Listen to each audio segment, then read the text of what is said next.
Howdy, readers. I'm Jason. This is Chapter and Verse. And with this Ramble video, I wanted to do a few things tonight.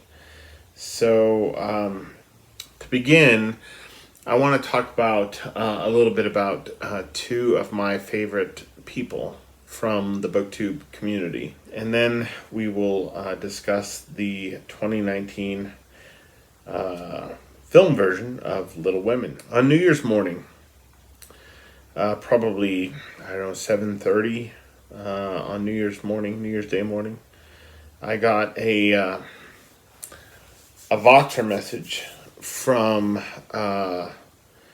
Leonard Murray's son. And for those of you who don't know, Leonard Murray was a longtime commenter here on BookTube. He didn't have a channel of his own, but he was just an absolutely brilliant man, and he was one of my first subscribers. He and I had become quite close over the last year, especially through the use of the Voxer app. We would talk to each other on this app weekly, sometimes 2 or 3 times a week. But anyway, I got a Voxer message from his son on New Year's Day morning, letting me know that Leonard died on December 28th. He had a heart attack.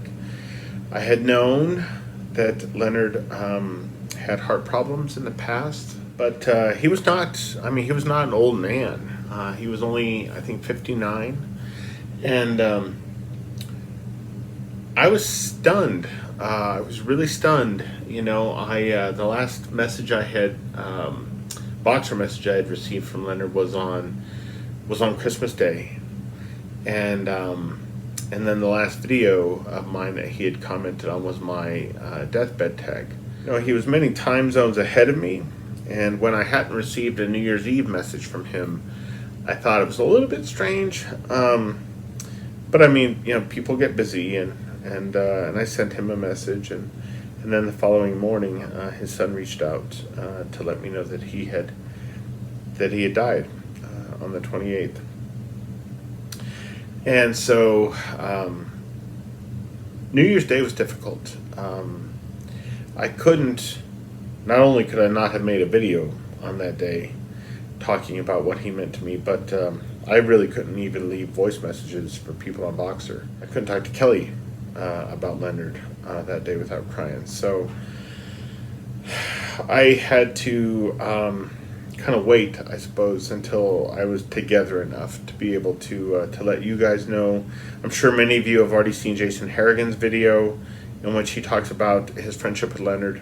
Yeah, Leonard and I buddy read Philip Roth's I Married a Communist just a few months ago, and that was the best buddy read experience that I've had with anybody on BookTube. Can't really say what it was necessarily that made that buddy read experience so fruitful and so enjoyable, but it really was. It was just a pleasure. When I realized that day, after exchanging voice messages with his son, that I'm never going to get another Voxer message from Leonard, that was difficult to take. Like I said, he was a brilliant man. He was a really gentle, kind, very funny man as well. And I'm going to miss the hell out of him. We had been planning a buddy read for this year, for the summer, actually, of Blonde by Joyce Carol Oates. We wanted to read that together before the film, directed by Andrew Dominic, comes out. And and now we're not going to get to read it together. I still plan on reading it in his memory this summer. But I'm really, as hard as the last few days have been, I'm really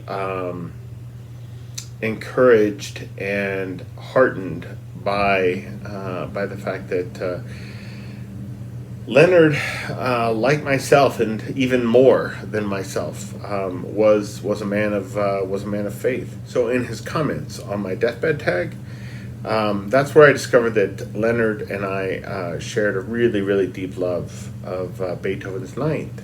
And I trust that now Leonard is experiencing the joy and the beauty of that symphony in ways that I can't even possibly imagine. And I look forward to meeting him one day. I mean, I hope it doesn't happen for a long time, certainly, but when it does, I can't wait to see him, whatever form that takes. So next, I wanted to shout out a channel to all of you. Many of you, I'm sure, have already subscribed to her channel. But another one of my longtime subscribers and commenters is Roz Cook, who is the mother of Tilly from Tilly's Shelf. And Roz and I have been, like Leonard and I had been, Roz and I have been communicating on Voxer for quite some time now, and have just become really good friends.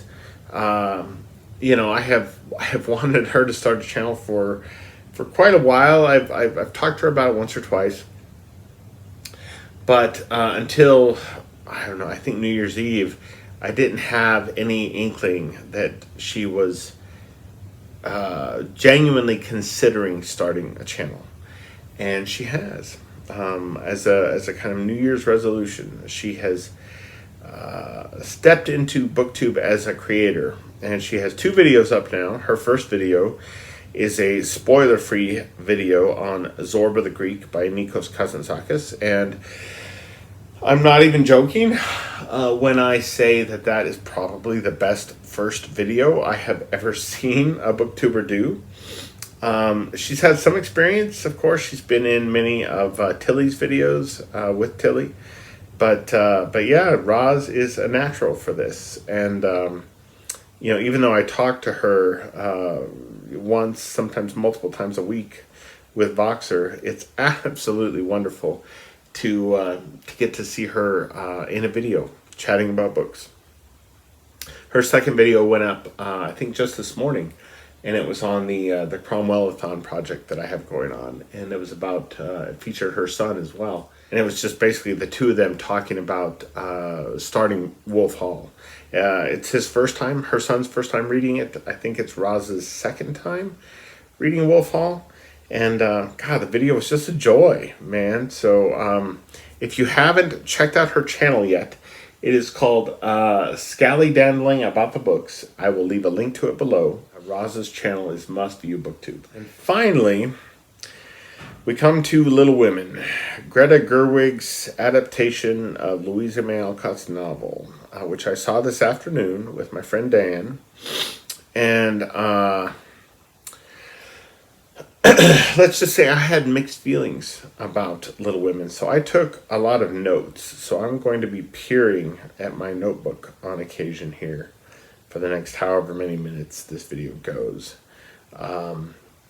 There were some things I really liked about it, but there were a lot of things that I really didn't like about it as well. So let's get to the pros and cons. All right. So the first thing I want to talk about is actually something that I was nervous about when I saw the cast. And that is the actor, I don't have his name right offhand here, but the actor who's playing Professor Bear. When I saw the guy's picture on IMDb and looked at his profile, I'm like, oh my God, the guy is way too young to play Professor Bear. Greta Gerwig has clearly just cast somebody to be like, hunky and young. He looks basically the same age as Saoirse Ronan, the actress who's playing Jo. He is supposed to be considerably older. There are reasons for that. I know some people have a problem with that, but there are reasons for that. So going into the film, I was prepared to have my feathers ruffled by the actor playing Professor Bear, but he was really good. Again, I don't have his name, but I think he actually gave the best performance in the film, particularly in the scene where Jo has him read her kind of daring do swashbuckler short stories that she's been publishing in periodicals. and he kind of gives her his blunt response to those pieces. I thought that was one of the best scenes in the film, probably the second best scene in the film. The first best scene I will talk about later in the video. But that guy was great. I had deep reservations about the casting of such a young actor in that part, but it worked. It really worked. I felt the wrongheadedness of having Florence Pugh play Amy throughout her whole character arc. Okay, so Amy is the youngest of the March sisters. And when the story starts, she is, I don't know, she's 12, she's 13, she's 14, something like this. 7, 8, or 9 years pass, and we see Amy as a young woman, right, in Europe with her Aunt March. Why Greta Gerwig had Florence Pugh, who celebrated her 24th birthday just a few days ago, play Amy as a young 20-something woman and as, a young 12 or 13-year-old girl, I'll never know. She was brilliant in the scenes in Europe, right? In those scenes where she's essentially kind of sparring with Laurie. She is absolutely brilliant in those scenes. She's a magnificent actress. And those scenes really show us how good she is, how good she can be. Playing Amy as a young girl, not so much. It not only looked wrong, it felt wrong, but it performed wrong, right? No one can do that. No one who's in their 20s, if somebody says, all right, I know you're 23 years old, 24 years old, and here's what we're going to do. I want you to play half this film as a 12-year-old. We're not going to use any de-aging special effects like in The Irishman. I've heard what Martin Scorsese is doing. We're not going to go there because you look kind of young anyway. So what we're going to do is we're going to put your hair in braids, and we're just going to trust that people will buy you as a girl in 19th century America. And it just doesn't work. It just doesn't work. She should have cast an actress to play young Amy and an actress, Florence Pugh, to play older Amy. That's what Gillian Armstrong did in the superior 1994 film. Greta Gerwig should have gone there as well, but she didn't. There were other really great performances in the film too. Meryl Streep is wonderful. Chris Cooper is much better here than he was actually in the recent film about Mr. Rogers. So yeah, I would say Chris Cooper and Meryl Streep and Florence Pugh in the older scenes, and the guy playing Professor Bear are the best performances in the movie. And then Saoirse Ronan. Saoirse Ronan's pretty good as well. There are moments though where she's just really not, where her line delivery just feels tinny and feels just pitched wrong. And I'm not talking about accent or anything like that, but for instance, when she's saying goodbye to Professor Bear at the end, right, just before her family weirdly dictates to her own heart, that was bizarre. But before they do that, when he says, if you're ever in California, I'd love to see you again. And she's like, well, I don't think I'll ever be in California, but thanks.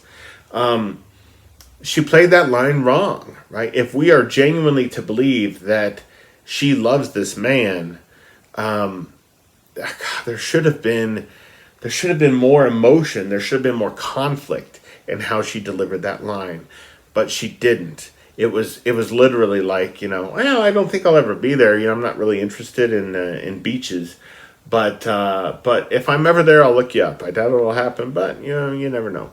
And that's how she delivered the line, and it was just wrong. It was just a bad choice on her part. And Greta Gerwig, as the director, should have been able to see that, especially because she's worked with Saoirse Ronan before. Right? She directed her in Lady Bird. I think Saoirse Ronan got an Oscar nomination for that. Saoirse Ronan's probably going to get an Oscar nomination for this. But moving on. Cross-cutting back and forth in time. It's a bad choice. Okay? It's a bad choice. So a director should only ever jump back and forth in time if doing so contributes something to the story. Now, if jumping back and forth in time, if telling the story in a non-linear fashion actually diminishes the story, or some really important part of the story, why do it? There's no reason to do it. There's every reason actually not to do it. So, okay. All right. So, as we all know, Beth dies, right? The character of Beth dies. And in the 1994 Little Women, the scene where we realize that Beth is at death's door, essentially. Winona Ryder is at her bedside.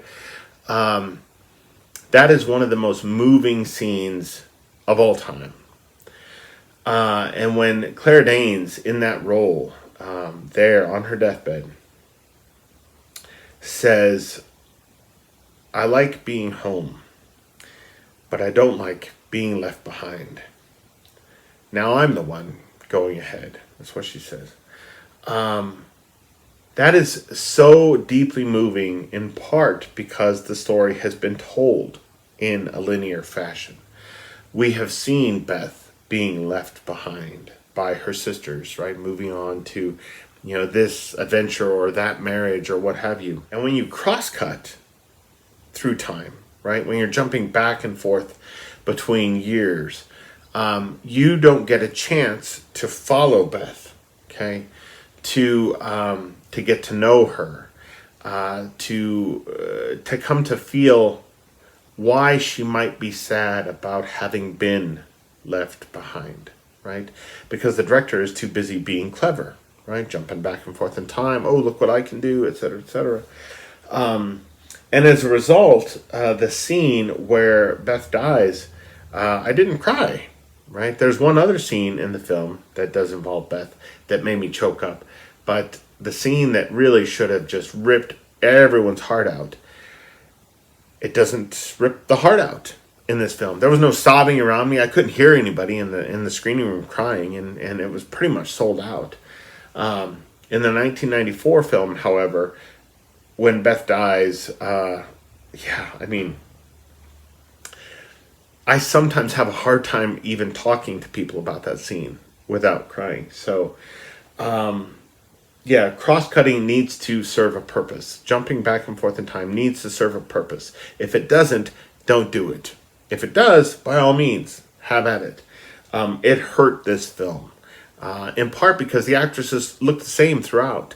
So it was difficult to tell sometimes where you were in the story, right? Where to find your bearings. And I have read the novel. I have seen 3 other adaptations of Little Women. I shouldn't have had any trouble at any time figuring out where I was in the story, but I occasionally did, and that's a problem. That's a miscalculation on Greta Gerwig's part. Okay, so maybe my biggest problem with the film, I should probably get some crocheting done while I'm talking to you. Maybe my biggest problem with the film, and I could tell from the trailer that this might be an issue. So in the trailer, we see the scene where Joe is at a party with Meg. Laurie is there. Laurie's not interested in kind of, getting out on the dance floor. He's sort of hiding. Joe has been instructed to hide by her sister. And what's weird is that Joe feels resentful about that, but is Joe really somebody who would love to be out there dancing with a bunch of dudes? I don't think so. So that was kind of a weird moment as well. But anyway, when the two of them start hanging out kind of behind the scenes at this party, they start dancing and kind of going crazy, right? So in the 1994 Little Women, when Joe, played by Winona Ryder, and Laurie, played by Christian Bale, sort of pre-Batman, young Christian Bale, when they're dancing and kind of capering about behind the scenes there, they're doing it in a way that you believe for the time period, right? So they're still doing the dances that everyone else is doing. They're just doing them in a silly way, right? They're scrunching down low or what have you. But in this film, they're out on the porch surrounding, the manor or whatever it is. And their dancing is just, it's ridiculous, right? I mean, they're they're dancing around like they were in a club or something like that right now, right? Like they were at a rave or something. There's one point where it's like they're almost jitterbugging or something like this. No one in the 19th century would have thought to move in such a way, even if they were looking to move in a way that kind of, subverted or poked fun at the people who were dancing inside. They wouldn't have thought to move in that way. And I felt like when I was watching the trailer, I was like, this seems like Greta Gerwig trying to make this story relevant. Okay, so then seeing the film, the scenes where the actresses are playing the March Sisters more in their youth, right, during the years where they're having little kind of theatricals and what have you. My God, all of those actresses' lines were delivered like it was who's on first, okay? They were almost talking over each other.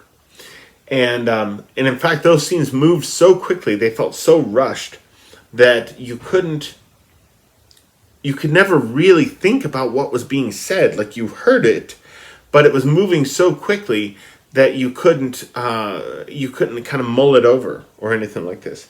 And I suspect that Greta Gerwig did this because maybe this is how siblings are in 2020, right? Maybe this is how a group of four sisters who are in their early teens to late teens would be in 2020. They would be talking that fast. They would be talking over each other like that. So again, it felt like an attempt to make the story relevant for young girls today, instead of just trusting that people will understand that the story is innately relevant. Just give us the story and trust us to understand that the story has contemporary relevance, right? You don't need to make something relevant if it's already relevant. You just need to tell that story well, instead of trying to, map onto it some kind of, contemporary or some kind of cool or woke schematic, right? You don't need to do that. Just tell the story, for God's sake, and tell it well. She doesn't seem to trust her viewer, and she doesn't seem to trust the material that she's working from. This Louisa May Alcott novel that apparently is really, really important to Greta Gerwig, but she feels the need to make all these changes and have the actresses talking a million miles per minute. It just doesn't make any sense to me. It just didn't make any sense to me. It really pissed me off, actually. All right, so continuity errors. If you guys don't know what that means, okay, so let's say I'm in a movie, okay, I'm in a scene, and I'm drinking a Coke out of a clear glass. All right, and I'm drinking the Coke, and then it cuts to, it's half full, and then it cuts to the person I'm talking to, and then it cuts back to me, and the glass is totally full. And I take a drink, and then it cuts back to the person I'm talking to, and then it cuts back to me, and the glass is half full. And then it cuts back to the other person, and it cuts back to me, and the glass is totally full. Those are continuity mistakes. And I saw 2 continuity errors in Little Women that were so glaring. And they both involved Timothée Chalamet's wardrobe. So there's one scene where he and Amy in somewhere in Europe are sitting on the grass, and she's sketching him, and he's kind of lounging, doing his Laurie thing. And he has some kind of scarf sort of over his shoulder. And, here it's over his shoulder. And then it cuts to Amy, and then it cuts back to him, and it's not over his shoulder anymore. And then it cuts to Amy, and it cuts back to him, and it's on his shoulder again. And then back to Amy, and back to him, and it's not on his shoulder anymore. There were 2 scenes like that. And the worst case of that I've ever seen, I don't remember what it was. I don't think it was Lonesome Dove. I think Ricky Schroeder's in Lonesome Dove, right? I don't think it was Lonesome Dove. I think it was some other TV miniseries. But the worst example of that I've ever seen is that this character being played by Ricky Schroeder had his arm in a sling, his right arm in a sling. And then later in the film, he had his left arm in the sling. And then still later in the film, his right arm was in the sling. And it's just like, all right, so if the director has a lot on their plate and they've just got a lot to keep track of, the actor should be aware of his or her own wardrobe. The actor should know which fucking arm is in the sling from the beginning. Timothy Chalamet should know what he's doing with his cloth, right? The people who are watching the monitor say, hey, Timothy, put the scarf back over your shoulder. There, good. So that was troublesome. The film score, okay? So the film score in the 1994 film was composed by Thomas Newman, who is my favorite film composer. That is my favorite Thomas Newman score. This film score was composed by Alexander Desplat. I'm not sure how to pronounce his name. And it was totally unremarkable. There were times where it was fine, but if somebody said, I'll give you $100 right now to hum me the main theme from the 2019 Little Women, I wouldn't be able to do it. Whereas Thomas Newman's score from the 1994 version is it's sublime. It's perfect. So Greta Gerwig, as a filmmaker, she has a really good eye for framing, right, for aesthetics, for what a film should look like. But she doesn't seem to have really any instincts for storytelling. She has written the screenplays for both of her feature films that she's directed. Part of me is wondering if she shouldn't actually get someone else to write her scripts. And there are plenty of directors who do that. Steven Spielberg doesn't really write any of his own shit. He wrote AI, and I think that's maybe it. So there are plenty of filmmakers who do that, who take scripts that are written within the studio system, and then they take them and they make them their own, right? They put their own auteur stamp on them. Maybe that's what she needs to do, because her instincts as a storyteller at the screenplay level just don't seem to be there. And I was wondering if maybe she's like the cinema equivalent of Sally Rooney, right? So maybe Greta Gerwig is to filmmaking what Sally Rooney is to fiction. Now, I haven't read Sally Rooney yet, but I have heard enough people talk about her fiction, not least my own wife Kelly, to make me think that she has been hysterically overpraised. And I feel like the same is true of Greta Gerwig, right? Lady Bird, it was good. It wasn't great. It certainly wasn't one of the best films of its year. Little Women, right? The Wall Street Journal. I think Joe Morgenstern is the critic there. Alonso Duralde named it the best film of the year. It's not, right? The 1994 Little Women is one of my all-time favorite movies. This Little Women isn't even one of my favorite movies of 2019. So, what does it do better than the 1994 version? It basically does one thing better than that one, and what that is the relationship between Beth and Mr. Lawrence. It's so moving here. Gillian Armstrong in the 1994 version really didn't do much with that, but in this version, there's a real connection there. We can see, even before he articulates it, we can see how much Beth reminds him of the daughter of his who died. And so when he invites her to come to the house and play the piano whenever she wishes, and she says that she'll do so on the condition, because she's shy, that no one hear her. That scene where she first goes over to the Lawrence estate and plays the piano is so beautiful. And there's a staircase outside the room where Beth is playing the piano. There's a staircase outside that room.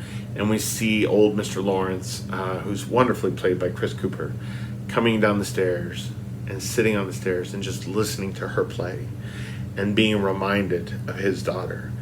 That was the one scene in this movie that choked me up. And it was by far the best scene in the film. So those are my thoughts on Greta Gerwig's adaptation of Little Women.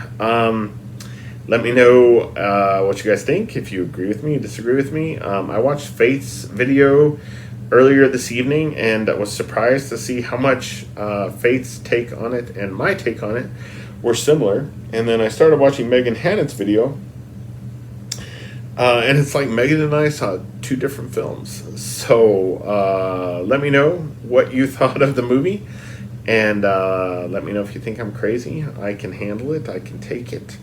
And I will talk to you guys again very soon. Adios.